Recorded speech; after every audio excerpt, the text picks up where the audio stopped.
নমস্কার দর্শক বন্ধুরা। তো আপনারা দেখতেছেন যে টেবিল ফ্যান কয়েল।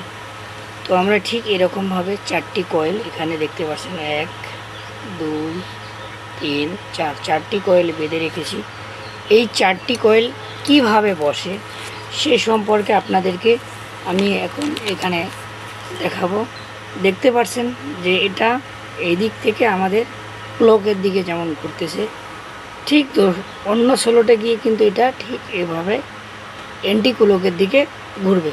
এইভাবে আমাদের 4টি স্লোটে 4টি কয়েল বসাতে হবে। তো চলুন আমি এই কয়েলগুলোকে এখন এক একটা করে কয়েল আমি এখান থেকে রিমুভ করব। রিমুভ অর্থাৎ হলো এটা আমাদের একটা বলতে গেলে ছোট্ট একটা হাতে তৈরি করা ডাইস। তো ডাইস থেকে আমরা রিমুভ করব, এভাবেই রিমুভ করব। দেখুন কিভাবে রিমুভ করতে হয়, খুব আলতোভাবে রিমুভ করবেন, কারণ ছিঁড়ে যাওয়ার সম্ভাবনা থাকবে। যাতে ছিঁড়ে যাওয়ার সম্ভাবনা না থাকে সেভাবে রিমুভ করে নেবেন। আর রিমুভ করে নেওয়ার পরেই আমরা বসাতে শুরু করব।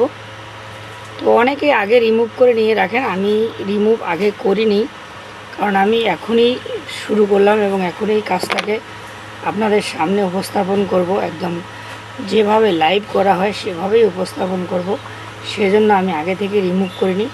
দেখতে পাচ্ছেন আমি একটি স্লটের যে কয়েল সেটাকে ডাইস থেকে রিমুভ করে নিলাম। এবার আমরা এখান থেকে কি করব, এখান থেকে একটা সুতা খুলে দেব। কেন খুলে দেব, যে এটা আমাদের কোন দিকে টার্ন আছে সেটা বোঝার জন্য সহযোগিতা করবে। তো চলুন আমি এটাকে আর একটা গ্যাপেই খুলে দিই, বাস। তো আমরা দেখতে পাচ্ছি যে এই দিক থেকে শুরু হয়েছে আর এইদিকে শেষ হয়েছে প্রান্তটা। তো আমরা এখানে বসাবো।